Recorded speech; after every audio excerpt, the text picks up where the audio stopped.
And we'll start it off with Greg. Hi, Greg. Welcome, everyone. The first agenda item this evening is in regards to a New Holland subcompact tractor. We use this small tractor to groom the softball and baseball fields. We use it to groom the turf, and we plow pretty much every sidewalk in the entire campus here in Slatington. Snow with this from the sidewalks. So the tractor is 10 years old, and at this point right now, I think maybe it's 2 to 3 weeks ago, it quit running for us while we were dragging the softball field.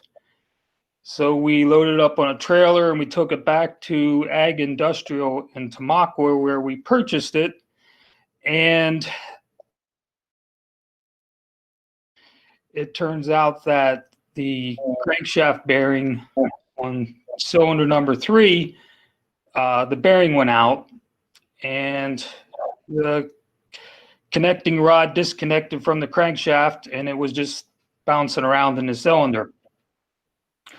So the options are, the first option is we can have the entire motor rebuilt for $6,200, and that would give us a 90-day warranty. And that rebuilds, complete rebuild, everything brand new, bearings, rings, oil pump, it's everything, $6,200. The second option is we can replace the tractor with a new one. And pricing, CoStar's pricing works out this way. For a new tractor, the same size, but it'd be a 2020 model, it's originally $15,741. And with CoStar's pricing, it will be $13,780 to us. That would be our cost. And that's a new tractor and a new snow plow blade. And they will give us $1,200 as a trade-in for our old tractor and our old snow plow. So in the end, it will cost us $12,580 to replace the tractor with a new snow plow. So after working through this and having several committee meetings on it, I'm going to recommend that we replace the tractor with a brand new tractor. Reason being, if we rebuild the motor for $6,200, that's half the cost of the new one. I would be concerned about the hydrostatic transmission. We do plow snow with it, and plowing snow is pretty hard on equipment. It's 10 years old.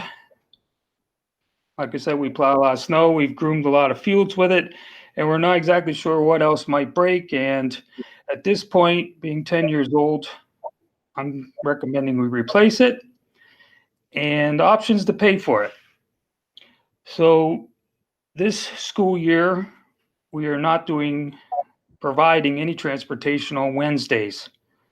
So as of today, we've saved in the transportation budget 6 Wednesdays worth of transportation, including today, which would work out to $22,950.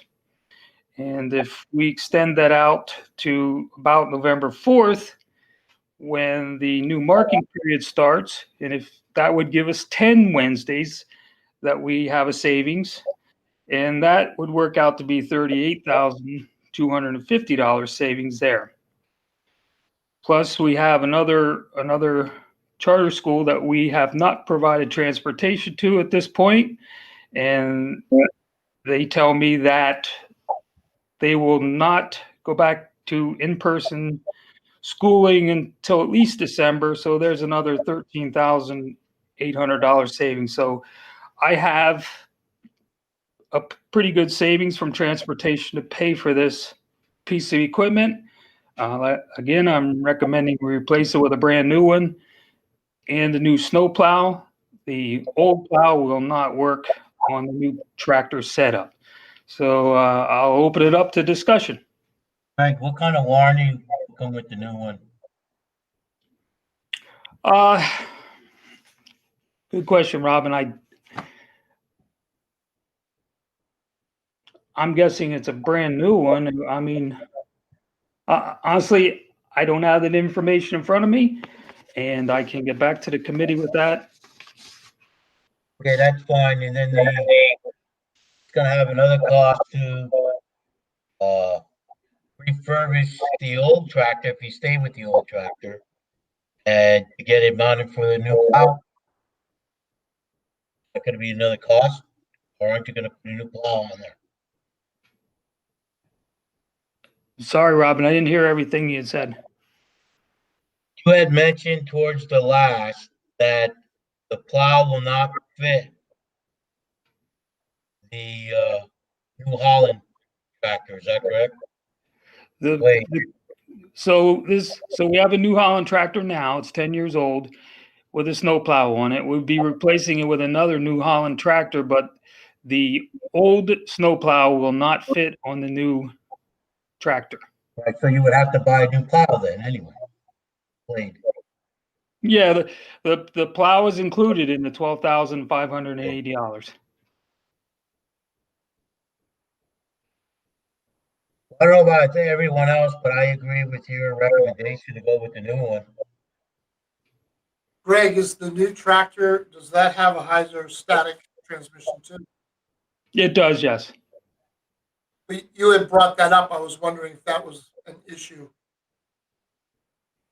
No, the hydrostatic transmission's never been an issue on the old one, and there haven't been any tractors, or I want to say the reliability is good with these tractors.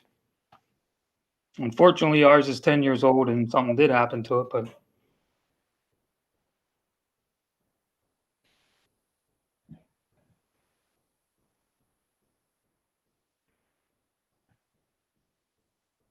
Harry, what's your feelings on it? At this point, if we have the money, I can't see spending money on repairing anything, nor can I see getting something secondhand. So yeah, go with it, Greg, as far as I'm concerned. all right. Anyone else have any questions, concerns? If hearing none, it will move it forward to the board agenda for Monday night.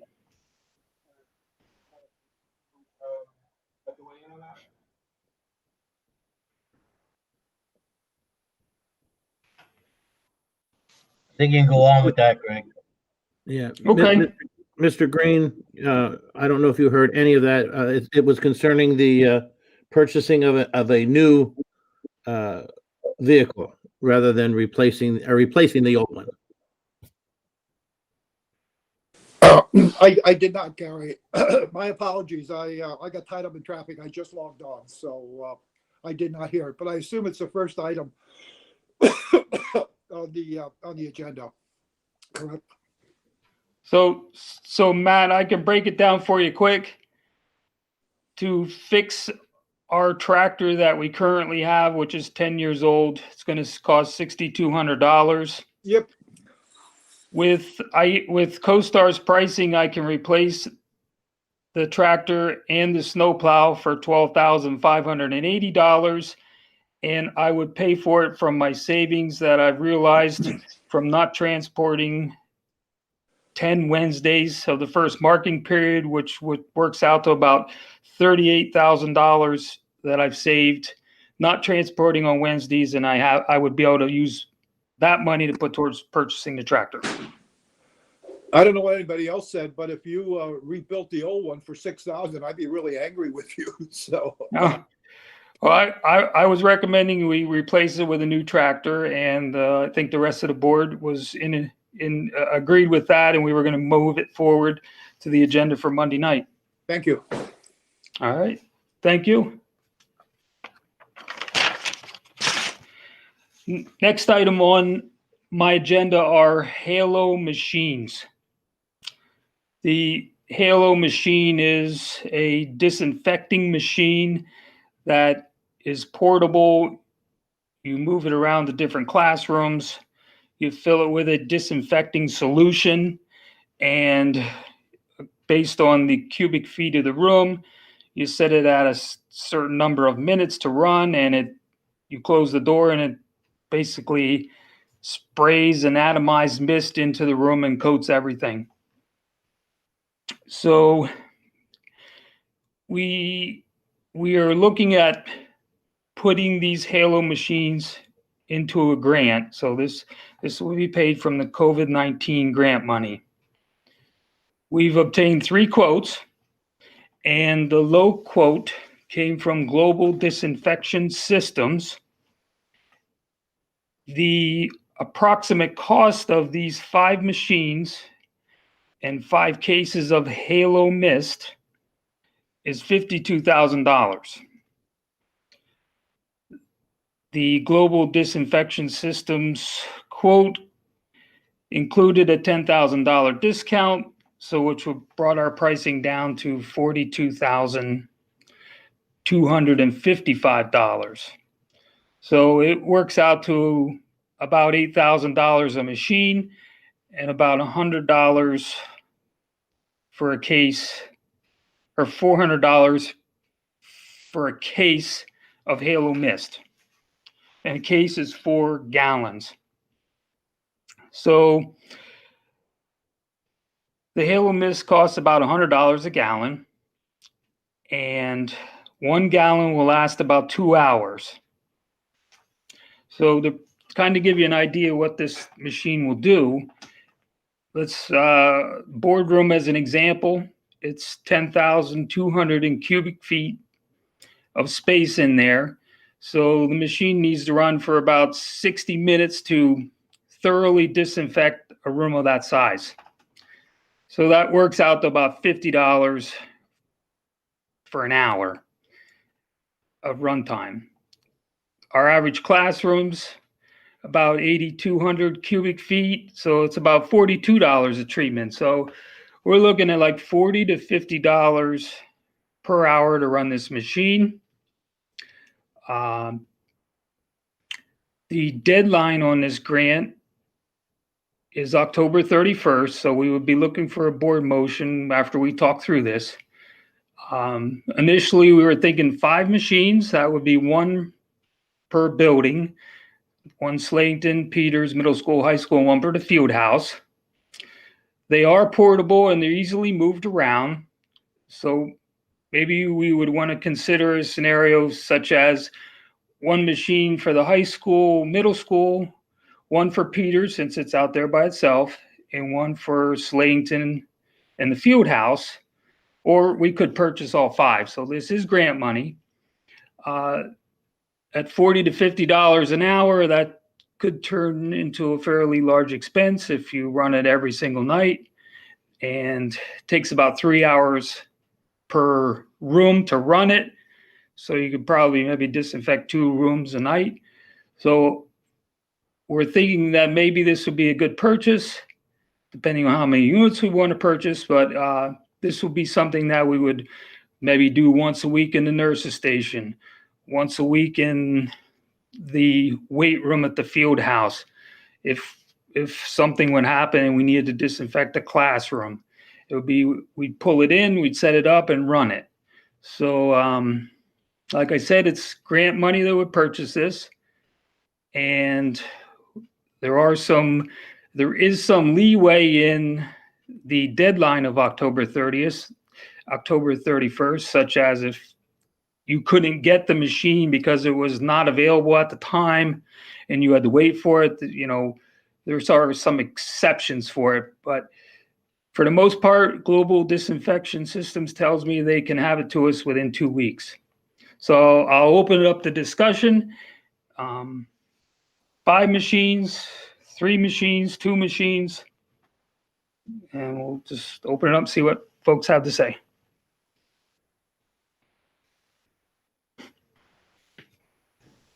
Greg, how often would you have to purchase the, I guess, disinfectant or whatever you're calling it? Well, The Halo Mist solution, there's 1 gallon, you buy it by the case and it's $100 a gallon. 1 gallon will last 2 hours. So you're looking at, if we treated the boardroom 2 times, that's a gallon right there. So you could burn through a case. You go through a case a night if you ran it in 2 classrooms in each building. Can you get more of the mist with the grant money? We can, yes. I would think so, yes. Sherry says yes.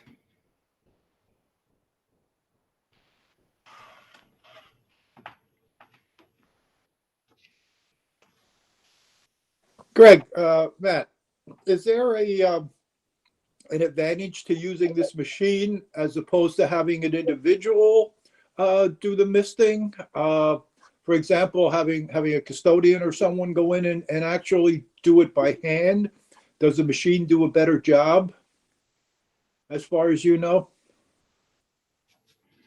Itself literally coats all surfaces as it diffuses into the air. While that's happening, the custodians can work on other things throughout the building, whether they're using the pump sprayers to spray down like locker handles, doorknobs, and stuff like that. This is go, set it up, let it run, while the actual manpower is deployed somewhere else. So I guess the comparison I was trying to make is, would we be better off hiring another custodian and having them go around and spray by hand? I don't know, as opposed to having the machine do it. my concern with that, Mr. Green, would be the machine itself becomes a fixed price, whereas with the custodian, there's other costs involved when we start talking about whether it's benefits, healthcare, workers' comp, those type of things. And then if we decided to let that position go, and no longer need it, there's that process we would have to work through as well. Okay, point made. Greg, just wondering, did you tell them, and sorry, I was reading my NEF's proposal for earlier. I was checking something out on it. Did you also mention the fact that it's not only to be used for COVID, that we have had issues with wrestling and athletics before, and the issue can happen this is supposed to also help with that issue, that we wouldn't have to deal with ringworm or those kind of issues, that we could set that up in that room to also help with that issue as well? Yes, this machine is not strictly for the COVID-19. It can be used during the flu season. If we have problems in the wrestling rooms, it's an all-around disinfecting machine. It's not just for COVID-19. It will kill the flu virus, ringworm. It's got a whole entire list of things that it kills. I mean, it's not just for COVID-19. It would be something that we could continue to use as a maintenance procedure, I guess you'd say.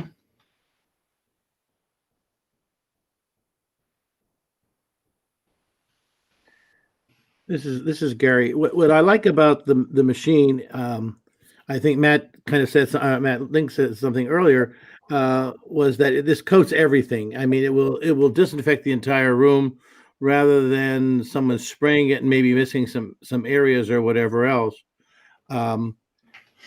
I think there is a benefit to having that in a sense, for the safety and everything else. Could we, what I'm going to ask is, if we got 5 of them, we could afford 5 of them so that we could have one at each of our areas?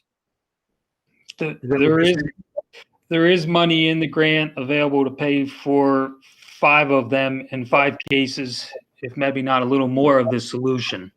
Mm-hmm. Okay, thank you. How often though would you have to buy solution from your budget? Honestly, it depends on how much we use it. If we run it in one classroom a night per building, that's that's 2 gallons right there. So that's $200.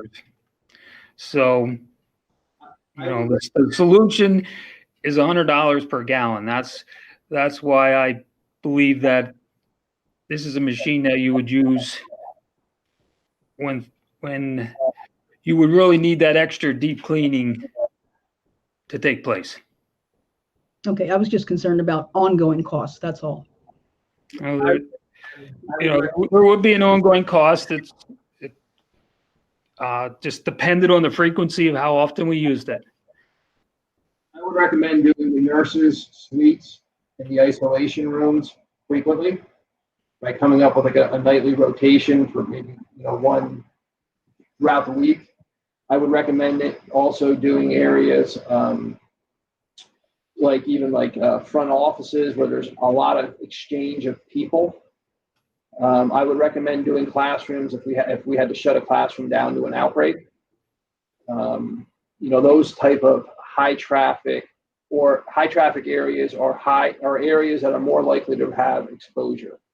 I would not recommend just kind of doing a classroom to say that we could go around doing a classroom every single night. I would save the classroom for when if there was an outbreak or we had exposure in a classroom to a staff member or a student. We've talked to a couple of our neighboring districts. That's the model that they've been implementing, and it seems to be working for them. We've had success so far, but I think any tool that we can give our custodian department to increase and lengthen the time that we don't have exposures in the buildings is a win. Mr. Link, this is Mrs. Martineau. I had a question. If heaven forbid we had an outbreak, are there additional state monies that open up to help with mitigating that? No. To my knowledge, no.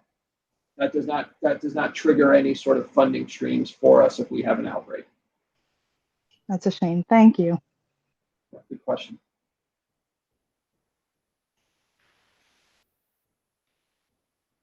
Greg, I'm in agreement with at least going through the grant money for the purchase of 5 and then the rest for sanitizer. Okay. I agree. Ms. Donna.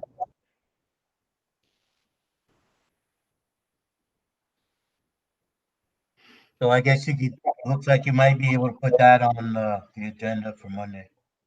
Yeah, this is Gary. I mean, I think it's a good idea also, especially if we can get it now on a grant, then finding out sometime down the pike, we really need those items and we don't have the money for them. So if we have it, I support it also.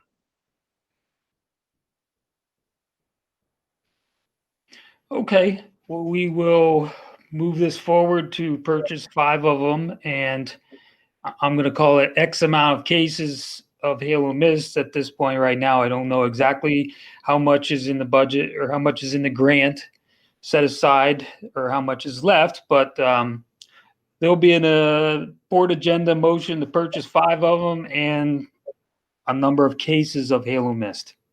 Is that acceptable to everyone? That's fine by me. And that's through a grant then also. Yes, the Halo Mist, the machine and the mist is what we all purchased initially from the grant. Yes.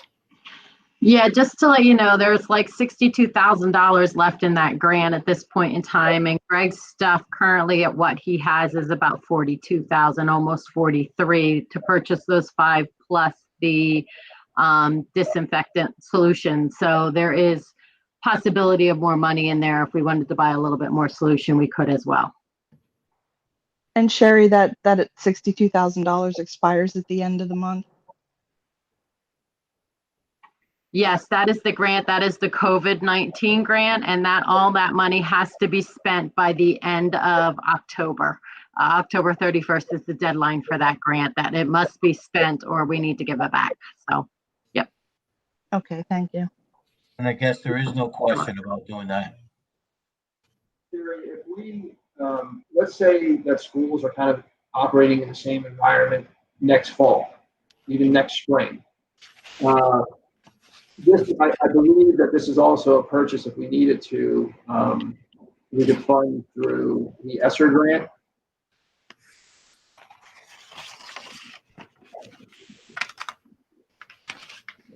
Is that accurate, Sherry? I'm sorry, yes, that is accurate. All right, so even if a year out from now, a year and a half out from now, if we needed to get additional sanitizer, that ESSER grant is actually a 2-year grant, so we will still have another funding source. Right, and currently we had a lot of money in that, a grant that we were going to use for Bldg Academy, but our Bldg Academy numbers aren't what we anticipated that they would be. So there is definitely extra money in that grant as well for the cost for more solution if we would need it. Correct. Just a little more relief there. Okay, Mr. Dissler, the next agenda item we're actually going to pull. The one that talked about a grant opportunity for playground equipment at Peters. This is a conversation that we began last school year prior to the school shutdowns. Unfortunately, this afternoon, we received some conflicting information from the vendor about a grant that was possible. Seems like almost like it's an either or, take the grant or a discount. Initially, it was explained to us where we interpreted it as both. Administratively, right now, we are not comfortable recommending moving forward with purchasing the new piece of playground equipment at Peters. We'll continue to look for other more reasonably cost solutions. As an update, that piece of equipment that was failing last year has been torn out completely, right down to the subterranean foundation, and it's been backfilled with playground mulch, so the students are still able to use the space safely, and the other pieces of equipment are still functional. So we're, at this point, we would just like to remove that agenda item. That's fine with me, Matt. Thank you, sir. Mr. Gerald, Scott Gerald from the high school was going to join us for the next part of the conversation. He wasn't sure if he'd be here in time. He and his family had a series of dentist appointments tonight. So I'm going to speak on his behalf. Monday evening, Mr. Gerald presented to the ECC committee, the Extra and Co-Curriculars committee, an opportunity to have 3 of the disc golf baskets, bowls that we currently have. They were donated to us from Slatington Borough. I think a set of 9 baskets were donated to us. They're in storage. Last year, we partnered with Northern Lehigh Recreation Center to write a grant offered by the Iron Pigs Foundation to install the disc golf course for our student body here on campus, and to incorporate that into our health and physical education curriculum. Right now, we use basically cones with what looks like broomsticks stuck into the traffic cones with a ring on top of them, right? Elementary kids love it, but it's not something that's sustainable, for years out. He's proposing that he and the Patriot Club, through a volunteer project for them, we install 3 baskets, them working collaboratively with Mr. Durr's department, facilities department, to do some of like the sleeve cutting of the pipe that needs to go into the ground. Looking to maybe have the kids actually dig the holes, cut the brush back as they design, I guess, what you would call throwing lanes through our little area of wood behind the javelin field, in between the javelin field and Peters Elementary School, and then maybe an open space one on the edge of the javelin field. To do this at as little cost or no cost as possible. We also had a community member who was a Boy Scouts troop leader at that ECC meeting, and he volunteered to maybe get the Boy Scouts involved to help maintain or even do some of the installation. And of course, we'll open it up to any of our community partners, community businesses that would be interested in making any sort of donation to help us get this, 3 baskets installed, and then potentially to add another 3, and then potentially another 3, so we can get to a full course of 9. This is a very popular sport and kind of activity now. Apparently, the Lehigh Valley is a hotbed for disc golf. I know there's a number of courses right around here, and there's a high interest of our, our student needs and our health and physical education teachers on this campus to have a more permanent solution installed. So that being said, kind of open it up for discussion if the Buildings and Grounds Committee would support us doing this kind of with our own manpower, not the T-pads, instead of putting in the cement footers, maybe just gravel and the PCV piping as a toe guard. So not I guess what you would call a up to disc golf community specs, but it would work for us to get the program up and running.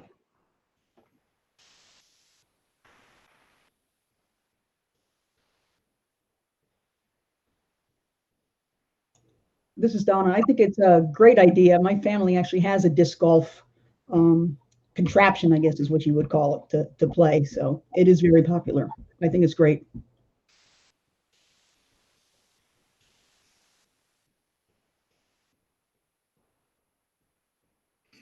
Mr. Durr, if we think a bag of Sackcrete now goes for about $3 a bag. I think we projected we would need about 4 bags per hole. Do you have the equipment that we would need to cut the piping? Yeah, we may have pipe here. I don't know what size sleeve it'll take, but if we don't, we can find some somewhere or purchase some. The cost will be minimal. 3 sleeves and I don't know, a dozen bags of Sackcrete. We can easily accomplish this project. Sure, do it. Yeah, I'm all in favor of it as well, and I'm almost sure that the community will back us with participation plus funding as well. Side note, I'm sure if you send a request to the Slayton Lodge 440, they may be able to send some type of donation. Thank you, Mr. Giffler, and I will absolutely let Mr. Gerald know about the potential there from the lodge. And again, we'll also through our business contacts, we'll see if any of our local business contacts would be willing to support it as well. Yeah, I was also going to mention the Slayton Lions Club as well. Very good idea. Thank you.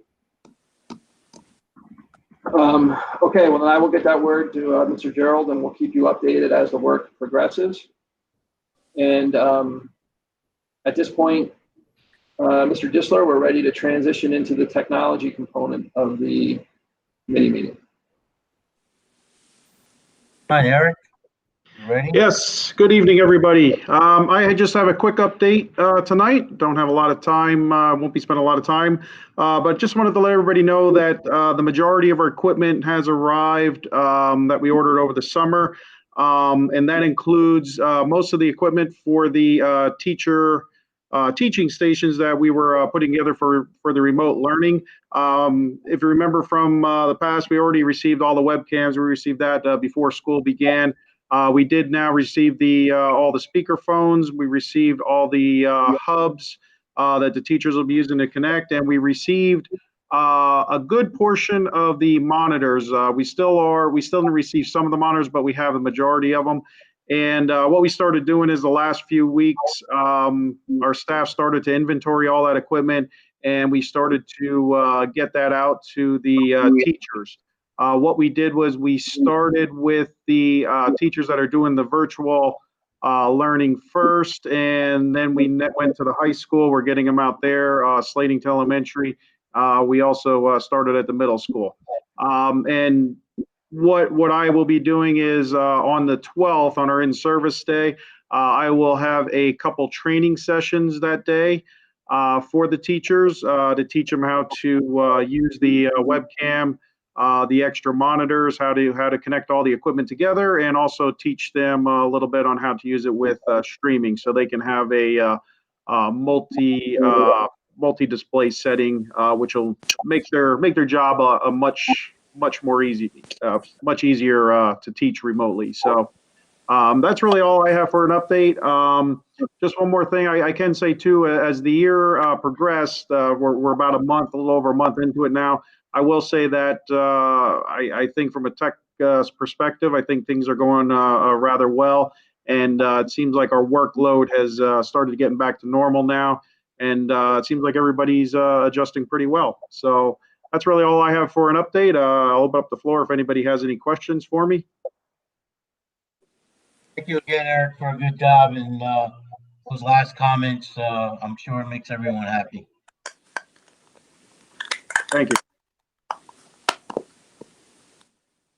Eric, if you could just drop some of your notes into, or email them to me then from your update so I can copy them into the notes for Sure. Okay, Mr. Dissler, that concludes the buildings and grounds and technology portion of this evening. Do you want to close it out? All right. Thank you, everyone. See you next month. Okay, and now we'll transition into the finance committee. We have some guests with us tonight, but first, Mrs. Bonnick is going to give a cafeteria update. Hello, everyone. It's just a quick update. Wanted to let you know that we started the Backpack Buddies today, or not today, actually Tuesday for the one hybrid and Thursday for the next hybrid. Thank you, Greg, for your crew helping us out transporting. So I'm happy to say we had about 25 people, so at least it wasn't a huge start, but it was enough that we know it's some of our most important and most needed getting it. In addition, we've been doing our grab and go, and we're averaging about 200 grab and goes, not meals, grab and goes coming through. Of that, probably 70 are online, which means they're getting 5 breakfasts and 5 lunches. And 130 of them are hybrid, which means they're getting 3 breakfasts and 3 lunches as they go through on Wednesday. Our counts are probably a little bit of the same, but we have heard some comments from some of the smaller kids just saying that they're more comfortable bringing their food from home. But then we've seen a little bit of a transition. So we're hoping maybe the elementaries are going to take a little more time. But that's about it for us right now. We are working on our November menu, and I spoke to Mr. Link today and told him that we are going to have our Thanksgiving dinner for the kids. So I know that's important to our district. It's kind of been a tradition, and I'm not willing to give it up. So I'll leave on a positive note. That's all I have. Thank you. And indeed, everybody, I see Mr. Weber giving a thumbs up too for the Thanksgiving dinner, so everybody enjoys that. Thank you. At this time, I'd like to turn it over to our guests from Neff's Bank. As you recall, last year, we kind of brought up the idea of it may be time for us to switch the institutions that we do our banking with. And knowing that we have a local bank right within the footprint of our district, we'd like to give them an opportunity to share what they could do for the school district as it comes to our banking and financial needs. That being said, I'm going to take a minute and share a presentation that they have put together. And as I'm doing that, Mr. Schmidt, maybe if you would like to introduce yourself and then the rest of your team there, and Sure. the presentation. Sure. Thank you all. Again, my name is Kevin Schmidt. I'm President and CEO of the Neff's National Bank. I'm joined by Crystal Erdy, who is our electronic banking supervisor. Also, okay, there it is. Also, Stacy Rice, who is an assistant CSR supervisor, and also by Colleen Wurz, who is our vice president of customer service relations. Again, I want to thank you for this opportunity for us to present our proposal to the Northern Lehigh School District. And if you have any questions during this proposal, please feel free to join in. We're more willing to answer any of those questions at that time. And with that, I will turn it over to Crystal Erdy.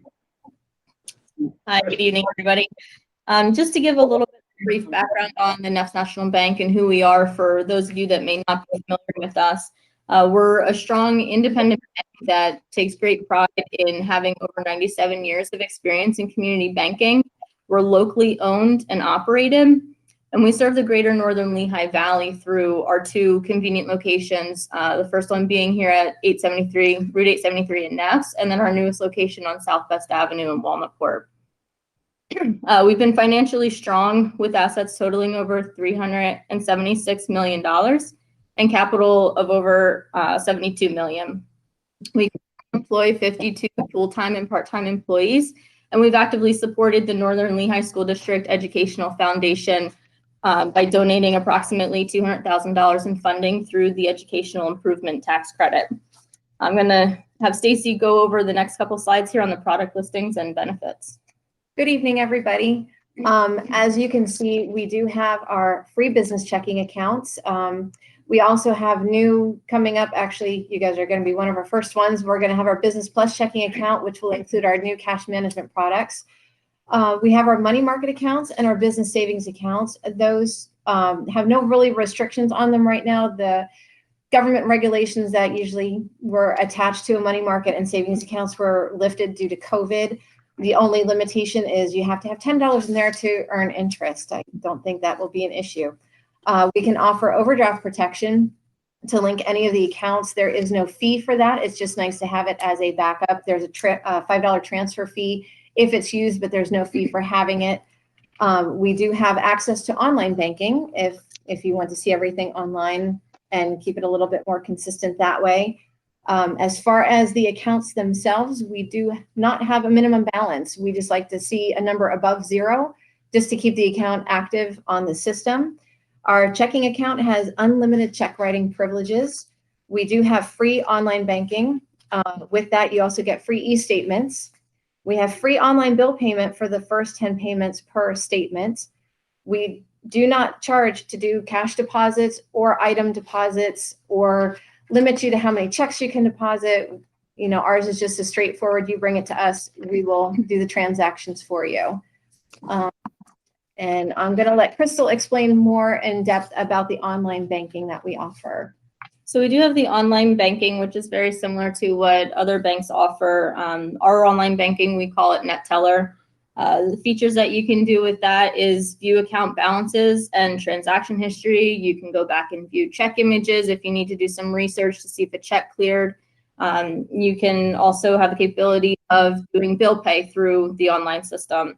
We also offer person-to-person transfers and bank-to-bank transfers. I'm sure as a school district, you probably won't be using those 2 features, but that is available if needed or on a consumer point. It is very user-friendly. It's also easily accessible 24 hours a day, 7 days a week, 365 days a year. I'm sure you guys are all familiar with technology. There's always updates. So with the exception of us having to update our system every now and again, it's available 24/7, 365. Within the Net Teller online banking, we also offer the cash management service for commercial customers and organizations. Within there, there's additional modules, 3 different modules that we have available. The first one being the payroll origination through ACH, wire transfer input capability, and remote deposit capture. I believe we spoke with Sherry and Mr. Link and Rhonda about doing the payroll origination with ACH and wire transfer input for the school district. There is a monthly fee for those 2 products within cash management, which is a low monthly fee of $40. And then with cash management, it also gives you the customization of giving individual users specific access to accounts that they are signers on. So for example, the activity accounts at the elementary school, if you have 2 signers on there, you can give them online access if you choose just to those 2 accounts without giving them access to the additional school district accounts. As far as equipment and software, requirements to use online banking and the cash management is pretty basic, just need high-speed internet access, the capability to support 128-bit encryption, which most computers can handle that nowadays, and then also just making sure that your antivirus software is updated, any certain patches, that sort of thing is current and up to date. As far as implementation and training goes for cash management and the online banking, from the time that we open the accounts to receiving the application and processing the application for cash management, we estimate it takes about 3 to 4 weeks. Now that includes time for us to fully open the account, making sure everything's on the system correctly, setting up credentials for the online users, and then also underwriting process.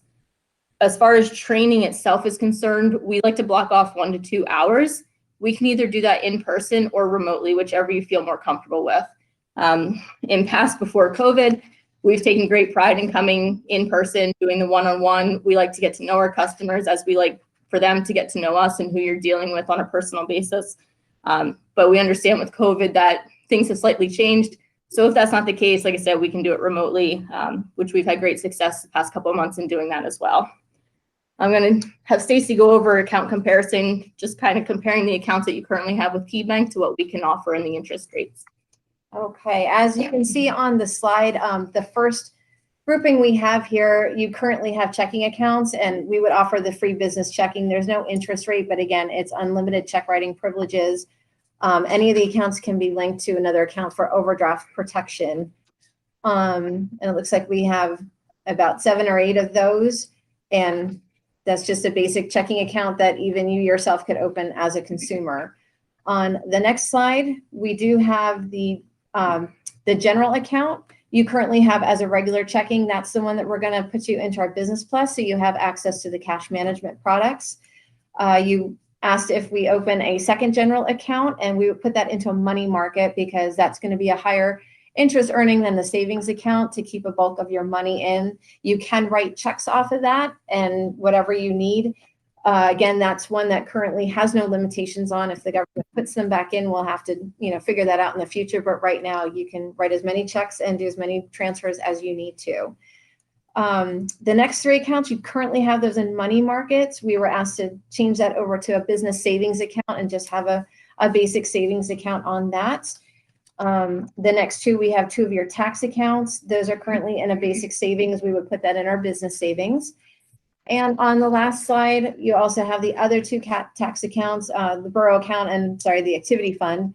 And those would stay in the same business savings accounts. So again, like the money market, there are no limitations at this time. It used to be limited to 6 electronic withdrawals.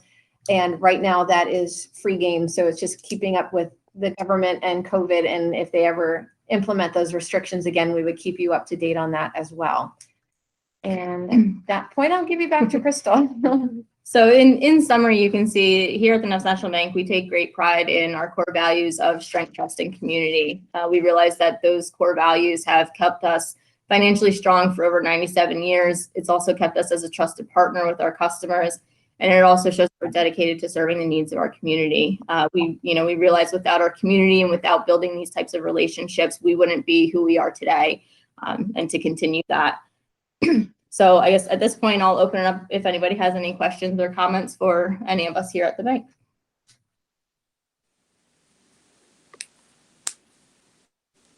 I just want to say that the Northern Lehigh Education Association started switching our accounts over to Neffs last year, and we've been nothing but pleased with the service.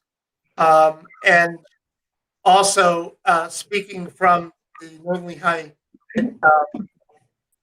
Ed Foundation as a member, and also the STEAM Camp director, we've been blessed by the donations of Neffs Bank, and they've been very generous. So thank you. You're welcome. You're very welcome for that. Sure. We had some concerns with our current banker with some of the fees that were not so transparent. Do you want to maybe walk the members through that? Yes, I did. I was thinking maybe Matt Green was going to say something because his mic was open, so I was going to let him speak, but I will jump in here. Yes, we obviously we had issues. I have been in the school district for over 20 years, and I think I've seen the change of the bank in Maintown probably by switch to 4 or 5 different banks in the time that I've been here. The last one was not a smooth transition. I'm going to say we started to have a lot of issues with them, and I reached out to NEFS over probably about 2.5 or 3 years ago and said, what can you do for us? It was the ACH issue. We got all of our employees to switch to direct deposit, and they didn't offer ACH. They were kind enough to tell us the other day when we sat at the table that it was because of our push that we called and said we needed this, that they put this ball into motion. I am totally in favor of supporting a local bank. We have had so many issues with the big corporate bank in town. Issues being most recently our governmental person that was in contact with us all of a sudden no longer was a member of the business anymore. And they ended up, we had to call to find this out. Nobody reached out to us to tell us that our governmental person had changed. When we reached out to them to find out who our new governmental person was, they were very secretive. They wouldn't tell us who it was until we finally got to a higher up who could finally end up telling us who our new government person was that we needed to be in contact if we had issues with our accounts at all. The fact that if anything, we're dealing with a big corporate bank not located in our small little town. The fact if we have any issues, I can drive in my car within 3 minutes and be out to NEFS Bank banging on their door to complain about something or to praise them for something that they've done is reassuring to me. The fact that we have a school district budget of over $35 million, I think it's just great that we hopefully can keep it in-house. In town is really what I'm saying. I can tell you some of the fees, just in general, this month, what they did when we switched to when this bank moved over, I had originally contacted them and I stuck my ground on, we don't pay any fees currently. We don't want to pay any fees moving forward. They were very not happy about that. And we kept going back and forth, butting heads back and forth because I didn't want to pay fees. So what they ended up doing is they ended up setting up accounts behind the scenes that we really didn't see or were privy to, that they would charge us for everything. I pulled up our most recent statement about this once they told me where I could find that. We pay regular maintenance fees at $15 for every account we have. We pay for every single deposit that gets deposited into the bank. So if we take 5 checks to this bank to be deposited, we get charged for each one of those transactions being deposited into that bank. Last month's bank fees were $987 to this bank. Now, what they ended up doing is they end up putting it behind the scenes and they're giving us credit of interest on the money that's in that account, but it's only to be used to offset those fees.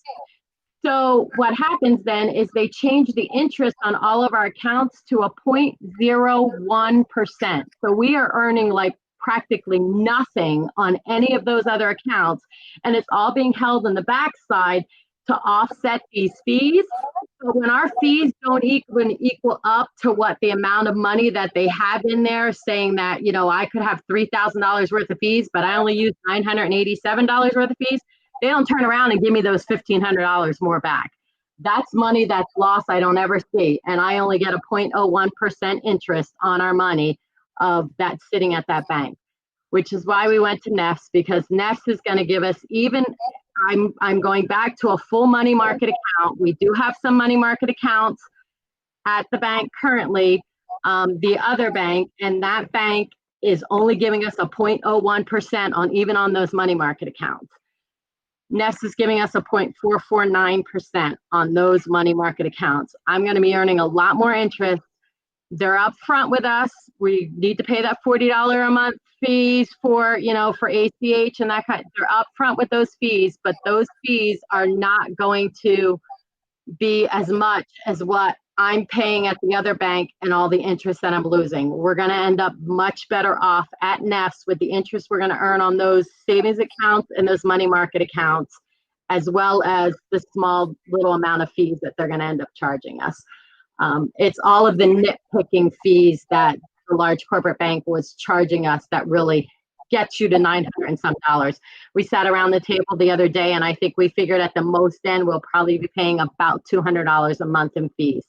But if we're looking at much more in interest in the amount of money we're saving there, it's going to wash each other out, and we're going to earn a lot more interest in the savings over the board with Nest Bank.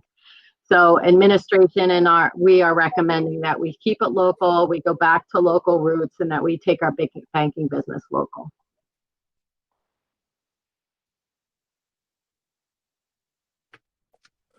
Matt Green did push his mic this time. I apologize for doing that last time. I kind of agree with you conceptually, what you're saying, Sherry. 3 or 4 years ago, I had, I don't know, 5 or 6 mortgages with the bank with a Stagecoach on. I won't mention any names. I think I'm now down to 1. I couldn't be happier. I've gone to other local banks to do my business. I've gotten a lot better treatment. They actually know my name. I'm not just a number. I don't get ridiculous things in the mail, like you said, service charges. So personally, you know, just the whole concept of dealing with a local bank is something that I would suggest and be very, very comfortable with. If our district did that, I have absolutely no problem working with the local banks. So stay there, go there, do what you have to do, and I'm comfortable with that. This is Gary. New Tripoli Bank though pays like 6 or 7% interest, I think. This is Gary. I agree with everything Matt has said, and I also agree with Sherry. And just for a little note too, also is that our Slayton Library, especially when COVID started, had to jump through all kinds of ropes and everything else to get funding and help them supporting it. And they spent many, many hours dealing with the corporate levels and not being able to even deal with anybody on a local bank. And I know they went to Kevin one day and said, can you help us if we're having trouble here, we're not getting through. And Kevin put his people on it. And within one day, they took care of everything for them. And I will say it's Langston Bank probably the next day transferred all of their funds to NEFS. And thank you, Kevin. Thank you, Gary. This is Robin. I agree with going to Nest Bank with all of our accounts, which obviously does make sense. I want to say, Sherry, thanks for making this happen. And I think we're going to enjoy the relationship and the savings to the district too. And Sherry, what I'm hearing pretty well, I don't know if it has to go on to a motion for Monday night. Let's do that. You do whatever you need to do to be able to start to move for a transfer. And just a little other side note that one of our superintendents was chairman of that bank at one time, if I believe so. Mr. Snyder. So anyway, no, I think we should do it, and you need to do whatever you need to do. All right, thank you. Yes, it will have to be a board motion because we do have to approve Nest Bank as a new depository banking location for a banking facility for us. So that will go on the board agenda Monday evening for approval. We normally approve them, I think, like June or July for the upcoming year, but we can do mid-year changes and appoint somebody new, and we will look at doing that Monday evening on the board agenda. Thank you very much for everybody. Nest Bank, thank you all for attending. I greatly appreciate it. And I really look forward to our working relationship. Thank you. Thank you. Thank you all so much for Thank- the kind words. Thank you. Thank you.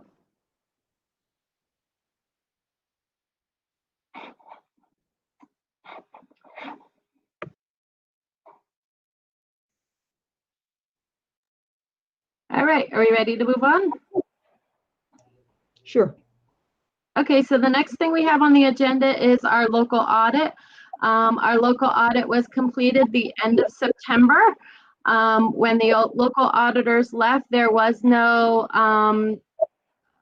findings that were reportable findings. They were recommendations, as we normally always get. I believe there was 3 of them. I'm going to turn it over to Rhonda. She probably remembers what those 3 were. I was not here on the final day of the audit. I had a half a day, so I didn't speak to them, but Rhonda did. So I'm going to let Rhonda fill you in on what those 3 things were. The first one was the cafeteria uses U.S. foods for purchases, and there were one or two items that they purchased that were coded to a food source in the coding, and those just needed to be moved to like your cleaning supplies and that type of thing. It was minor. It's already been corrected. And if I can just say, Rhonda, we changed vendors when we were dealing with PJP, and they didn't carry Echo Labs. So we're glad to know this now. We did not know that before. So it was a positive findings for us as well. And like I said, it was just a minor finding. It wasn't anything that we're being cited for. The other one, there was an entry for federal programs, which the auditors, after researching, had chalked up to a COVID because of the COVID issue. Again, that's all. They corrected that with a journal entry, and moving forward, that's been taken care of as well. And I honestly don't remember what the third one was. Again, very, very minor issues, all of which have been corrected at this point in time. When we get the final audit report, which probably will not, the preliminary audit report, which may not be till December, they are running behind. So they had asked us to be patient. They lost Bill this year, and that's kind of thrown them in a tailspin. So they're a little behind, but they will get us the information as soon as possible so that we can submit our reports to the state on time. And they're coming back in December to do our Single Audit Act, which is normally when they come back. So we'll have more information for you then. The final written audit report usually is distributed in the beginning of January, but we will have a preliminary report prior to that. And once we get that, we will share it with the board. Any questions? No, but this is Donna. I just wanted to say this is the first time that one of the auditors has asked to speak to a board member that I'm aware of. So Rhonda put me in touch with the gentleman. Spoke very, very highly of our business office. We actually joked about the fact that he has to find something to put in there. So they're doing their job, that they found something. But highly, highly praised the business office. So thank you all. Thank you, Donna. Sure. He did ask me, by the way, what do Rhonda and Sherry do? Can I define what Rhonda and Sherry do? I did everything. Hank enjoyed talking to you, Donna. Thank you. We had a nice chat. All right, the next thing on the agenda is Act 1. The Act 1 index was set probably about a week ago. The Act 1 index, the base index for next year is 3.0%. Northern Lehigh's adjusted index is 4.0%. This past year, our adjusted index was 3.5. The index is up slightly from last year. What you have to remember is that these indexes are set by the numbers ending December 31st of the prior year. So therefore, at this point in time, COVID is not playing any kind of a role in this number at this point in time. It'll be next school year when COVID's is gonna hit, because COVID started in March of this year. So it's the 20 school year or the 21-22 school year, but during the 20 calendar year, where those SAL numbers and the numbers that are used to get your Act 1 index are all going to be affected by unemployment rates and that kind of stuff. That will all happen next year. So although we're seeing an increase this year, we're going to definitely see an increase, I would assume, going forward.